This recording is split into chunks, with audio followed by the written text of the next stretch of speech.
Suspense. And the producer of radio's outstanding theater of thrills, the master of mystery and adventure, William N. Robeson. It is now 50 years since the first motion picture was made amidst the orange groves of a sleepy little California village called Hollywood. And a latter-day gold rush began. Hollywood quickly became a sprawling, brawling boom town. True to the tradition of the Western frontier, a tradition it helped to create and has fondly fostered, Hollywood lived violently. And not a few of its citizens died violently, with and sometimes without their boots on. The stakes were high, worldwide fame and undreamt-of fortune. And the passions that poured onto the silver screen sometimes spilled over into private lives with lethal results. Of such passions and such results you are about to hear. And who better to tell this story than a man who was there? A man who has starred in more motion pictures than any other actor, living or dead, Francis X. Bushman. Listen then, as Mr. Bushman tells about the city that was, in exactly 1 minute. Memo on medals. Interesting information about our military awards and decorations. Campaign medals were authorized by Congress in 1905 for all officers and men engaged in specified wars and military action, including such widely divergent battles as the Civil War in the United States and the Boxer Rebellion in China. The Navy and Marine Corps have a special Manila Bay Medal for members of the United States Asiatic Squadron under command of Commodore George Dewey in May of 1898. The Haitian Campaign of 1915 is commemorated with a medal, as is the Santo Domingo Expedition, which suppressed a revolt in that country and preserved order during elections in 1916. The Army has its Mexican Service Medal for those involved in any of several expeditions or engagements from April 12, 1911 through June 16, 1919. There is also the Army of Cuban Pacification Medal for United States troops who, from October of 1906 to April of 1909, helped establish a stable government in that island nation. The Victory Medal was initially awarded to all United States service personnel in World War I expeditionary forces, including, for the first time, women serving in the military units. There is a story behind every American medal, a proud story of devotion to country and unselfish service to keep it strong and free. And now, Francis X. Bushman, starring in The City That Was. A tale well calculated to keep you in suspense.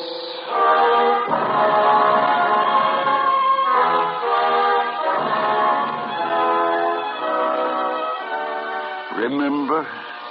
Yes, I remember the Hollywood of 35 years ago. There was the town for you. It flamed with color, it bubbled with intrigue, and it frequently simmered with sin. Gods and goddesses strolled the boulevard in those days and rode to the studio their $20,000 custom-built Rolls Royce. It was the era of Valentino and Mabel Normand and Wallace Reed, of Barbara Lamar and William Desmond Taylor and William S. Hart, and the great vamps, Nita Naldi, Paula Negri, and Theda Bara. It was the era, too, of Anthony Kendall, matinee idol, turned movie king, and his leading lady, Rena Chalfant, who used to be called the golden flame of the silver screen. You must remember them, and how they were tied up with that Korsakoff killing. Well, all the facts of that cause célèbre were not told at the time, but they can be told now. And this is what really happened that rainy night in November 35 years ago.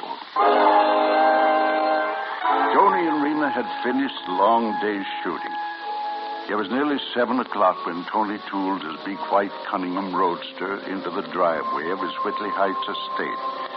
He stopped the car under the arch of the entrance gate and was reaching for the electric control button when a masked figure with a gun stepped out from the darkness. All right, hold it right there. What is this? That's the end of the line for you, big shot. Oh, no. Oh, yes. Here's where your boyfriend gets what's coming to him. Tony, it's Bart Malloy.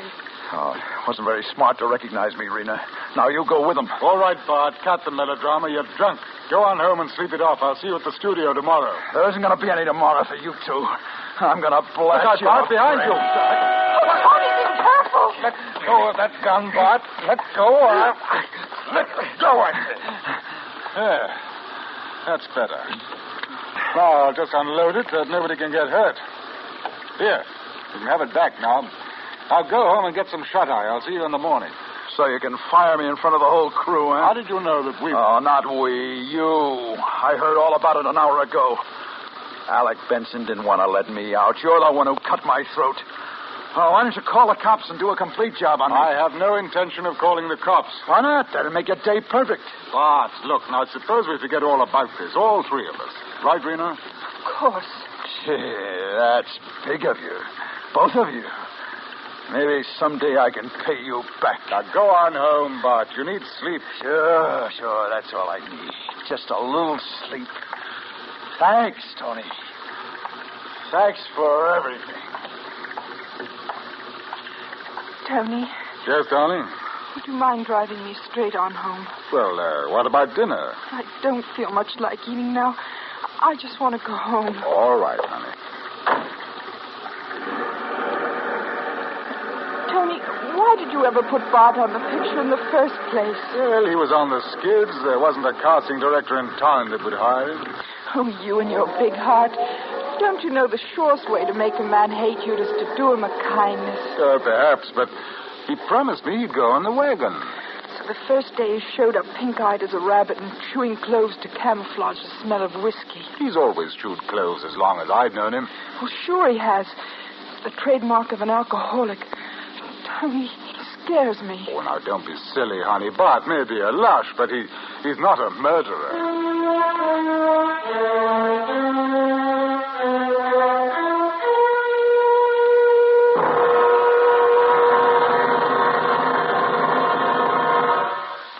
In a moment, we continue with the second act of Suspense. Another visit with Joe and Daphne Forsythe. Ooh, ow, ouch, ooh. What's wrong, Joe? Daphne, have you been using my razor again? Just a little. I was peeling peaches. Oh, fine. Why didn't you change the blade? It feels like you've been sharpening pencils with this thing. Now, just a minute, buddy. It was you who said we could use more economy around here. And I've been saving wherever I can. And by shaving the skin off the peaches... But look at my face. Think how the Red Cross could have used all this blood. It's your own fault. You and your economy. Well, being penny conscious isn't such a bad idea. Not if you use common sense. Take savings bonds, for instance. Here it comes. Go right ahead and scoff. But I got 8 million Americans who agree with me. We all buy savings bonds on the payroll saving plan because we know that investing in bonds is the best way to use our money. We could use some of that money around here. Well, maybe, or maybe we just think we can. When we buy bonds, we guarantee we'll have the money in the future when we'll certainly need it more. Stop waving that razor.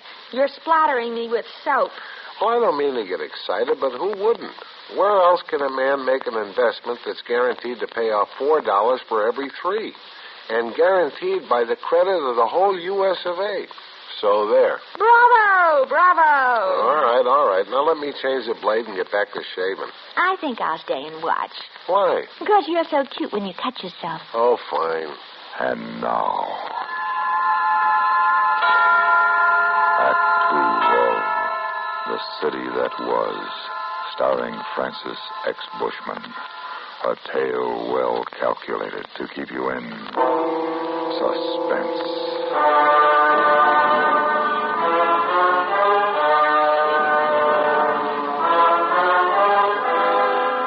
Of course, Bart Malloy didn't take Tony's advice and go home. The evening was still young, and in his misery he needed company. So he headed for Henry's on Hollywood Boulevard. Everybody went to Henry's in those days. It was packed every night with actors, directors, writers, producers, come to see and be seen, and to partake of Henry's wonderful turkey sandwiches, his fabulous German pancakes, and his fragrant coffee.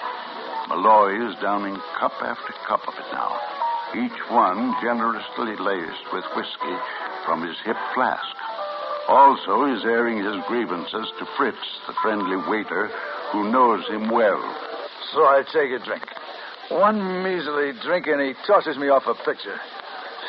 He's a louse. Oh. That's what he is. He's a star-spangled louse. Now, Mr. Malloy, that's so. Mr. Kendall is a fine gentleman, a real fine gentleman. Yeah, well, I'll tell you something, Fritz. I'm going to fix your fine gentleman's wagon for him if it's the last thing I ever do. Oh, you shouldn't say such things, Mr. Malloy, especially at such a time as this. Now, just as soon as he's finished his picture, he and Miss Chalfont will be married. Yeah, I know. Say... Maybe I ought to figure out a nice present for him, huh? Oh, that sounds better, Mr. Malloy. You know something? Always I think that Miss Chalfont would marry that Russian director. What was his name? Korsakov. Yeah. Sergei Korsakov. Yeah. They sure are crazy about each other until Tony come along. Fritz. You may not know it, but you have just given me a terrific idea. Bart Malloy lost no time in putting his terrific idea into action. First, he telephoned the director, Sergei Korsakov, made a date to drop by his apartment later that evening. Then he called Rena Chalfont and employed his not inconsiderable talent as a mimic. Hello? This is Hollywood 2749. Yes, it is. And may I speak, please, with Miss Chalfont? I am Dr. von Kesselring. Dr. Friedrich von Kesselring. This is Miss Chalfont, Doctor. Oh, I am Mr. Korsakov's physician, Miss Chalfont. I regret to say some unhappy news for you. Is something the matter with Sergei? He has suffered a coronary occlusion. Oh, no. Is there anything I can do, Doctor? Anything at all? Yes, Miss Chalfont, there is. Mr. Korsakov wished to see you before he goes to the hospital. I think it would make him very happy. Of course. I'll come right over. Malloy counted on the rainy streets and the fact that Rena had to come all the way in from Beverly Hills to give him the time he needed with Korsakov. 5 minutes later, he pulled up in front of the Russian director's house high in the Hollywood Hills.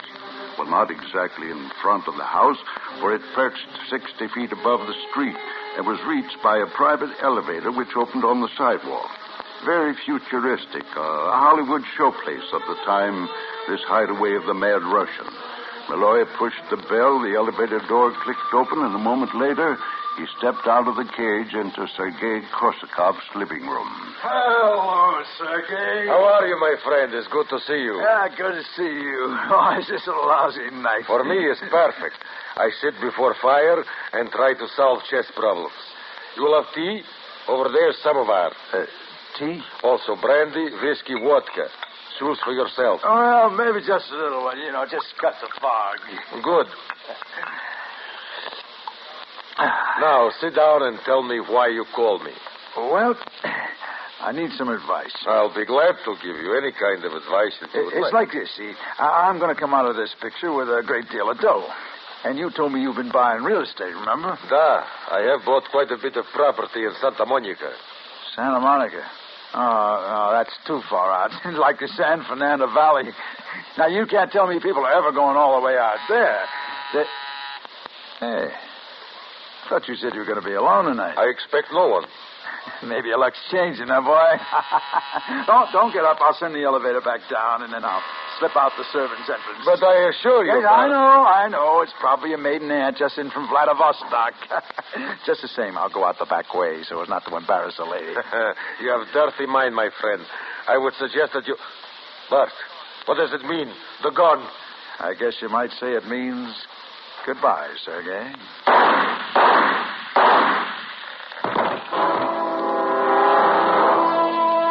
boy moved fast now.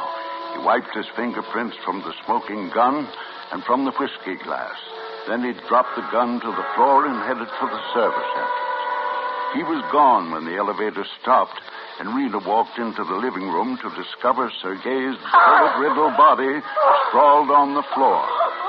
When the police arrived, summoned by a neighbor who heard the shooting, they found her there, gun in hand, kneeling over the body, sobbing over and over.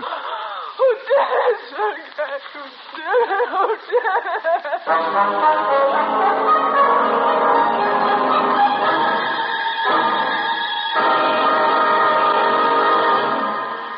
In just a moment, we continue with the third act of Suspense. We have together ample capacity and freedom to defend freedom. This is NATO, the North Atlantic Treaty Organization. While the Soviets seek to weaken and disrupt the free world through worldwide military, political, and economic activities, the free world has organized its resources, moral, military, political, and economic, and is ready to deploy them wherever the situation demands. This is the basic reasoning behind the North Atlantic Treaty Organization. The United States of America is a part of NATO. You should be aware of and alert to the objectives and programs of the North Atlantic Treaty Organization. And now, Act 3 of The City That Was, starring Francis X. Bushman. A tale well calculated to keep you in suspense. They allowed Rena Chalfant one phone call. Naturally, she called Tony Kendall. But there wasn't much here his attorney could do for her, since there's no bail on a murder charge. So Tony went to the scene of the crime, and there he found that an old friend of his was in charge of the investigation. Sergeant Kay of Homicide. I'm sorry, Tony, but it just don't look good for your girlfriend. But Rena's no killer. Well, that's not for me to say. I can only go by the evidence I find, and it all points to her. But where's the motive? Rena had no motive. She might have. What do you mean? This is just a theory, of course. Well, let's have it. You may not like it, Tony. I told you, go ahead. Well, she and Korsikov were pretty good friends before you came along, right? Yes. So maybe he's still in love with her. Maybe he doesn't want her to marry you. Maybe he threatens to do something to stop the wedding. And maybe she shoots him? Right. Wrong. Rena is not a killer, Marty. Maybe. But it looks like she did it. You've been all over the place, I suppose. Stem to stern, everything strictly copacetic, except for a whiskey glass with no fingerprints on it. A what? This one right here. Somebody had a shot of bourbon out of it, then wiped off the prints. Sergei didn't drink. No? And maybe your girlfriend must have... Here we go with that maybe routine again. No. For your information, Marty, Rena isn't a drinker either. That samovar over there is more in her line. So that's what you call that thing. What's it for? Making tea, Russian style. Hey, what's all this stuff in these little saucers? Lemon peel, cinnamon, rose petals, cloves. They put it in the tea. All at once? No, one at a time. Then Korsikov must have been a clove boy. We found a lot of them on the floor. Cloves, eh? And a whiskey glass. You got a theory? Maybe I have. What is it? I'll let you know when I've proved it. Tony Kendall was in makeup and on the set at 8 o'clock the next morning. The cameras were in place and the lights were all set up for the climax scene of Passion Lost, the big fight scene. Alec Benson, the director, greeted Tony with the long face usually reserved for funerals. Tony, I just heard about Rena. What a terrible... I'll save your sympathy. She's innocent. Of course, but what's it going to do to our shooting schedule? Oh, you're just chock full of compassion, aren't you? Well, I mean... Well, how's the great man this morning? Good morning, Bart. And who's going to lower the boom? You or Alec? Well, Bart, you see... I told you last night we'd forget all about it, Bart. Yeah, but I thought you meant... You're still on the picture, Bart. But, Tony, I've already hired... You heard me, Alec. Oh, Tony, I don't know what to say. Well, then save it, and let's get on with this fight scene. Okay. Now, this has got to top any fight scene that's ever been photographed. Sam, I can't hear myself think. All right, you guys. Come on. Hold hands. Hold talk. Come on. Yeah. Now, we've got to make the brawl in the spoilers look like a chorus boys' picnic. I want... Look where you're going, you knucklehead. Don't trip over those cables. Will you please knock it off, Sam? You make more noise than the hammers. Oh, sorry, Mr. Benson. Now, let's get the suspense of the fight in Tolerable David, the brutality of Noah Beery and the Seawolf, the cruelty... Hey, look, Alec, why don't you let Bart and me sort of work it out by ourselves, and then we'll tell you how we see it, and then if it's okay with you, we'll try a take, huh? Well, all right. Just call me when you're ready. All right. Come on, Bart, let's block out the action. Let's see, we begin here on the balcony when I find you coming out of Helena's room. You go for your gun, but before you can get it from... Tony, I want to thank you for keeping me on the picture. Oh, that's all right, Bart. Now, as I was saying, when you... And I want you to know how sorry I am about Rena. Are you really? Are you really sorry? Oh, I sure am. Rena's one of them. Well, then you'll be nice... happy to know that you didn't kill Korsakov. No? Well, then, who did? You, Malloy. What? You killed him. Oh, you must be out of your mind.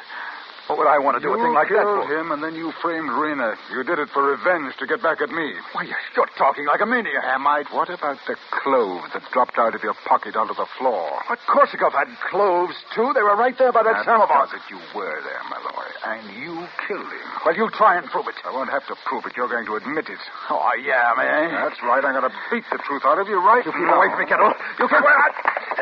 Oh, I'm going to fix that pretty face of yours. Hey, Dr. Benson, hey, look. Over there on that. Well, for the love of... Hey, wait a minute, Tony. Hold it, boys, until we can... It ain't holding, Mr. Benson. Wow, what a wallop. Oh, boy, that sure looked real, didn't it, huh? What are we standing there for? Let's get it on film. Lights, Larry, Paul, start cranking those cameras. All right, you guys, you heard Mr. Benson. Come on, lights, camera.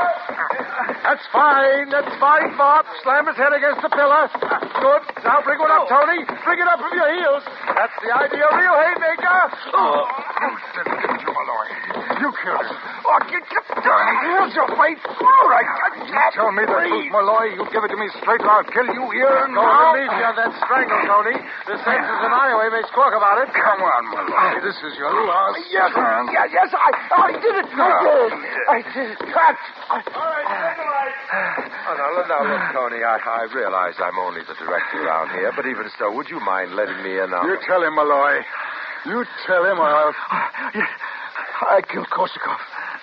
Call Marty Kay, will you? Tell him we've got his killer for him, and you better have a couple of the boys keep an eye on Malloy until he gets Well, what are you going to do? Me? I'm going over and get my girl out of the jailhouse.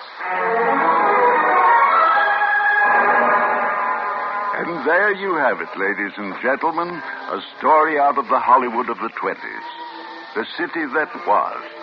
As you know, Rena and Tona Kendall are still one of the film capital's happiest couples.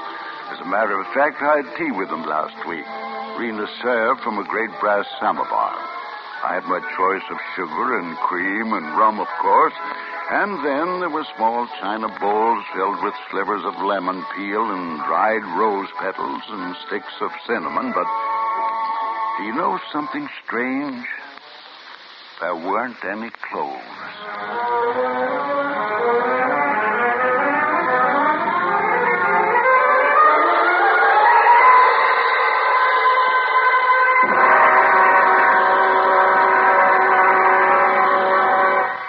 Suspense, in which Francis X. Bushman starred in William N. Robeson's production of The City That Was by Richard Wheel. Supporting Mr. Bushman in The City That Was were Norma Eberhardt, Chester Stratton, Ben Wright, Jack Crucian, Joe DeSantis, and Norm Alden. Listen. Listen again next week when we return with The Star of Thessaly, starring Ray Noble. Another tale well calculated to keep you in suspense.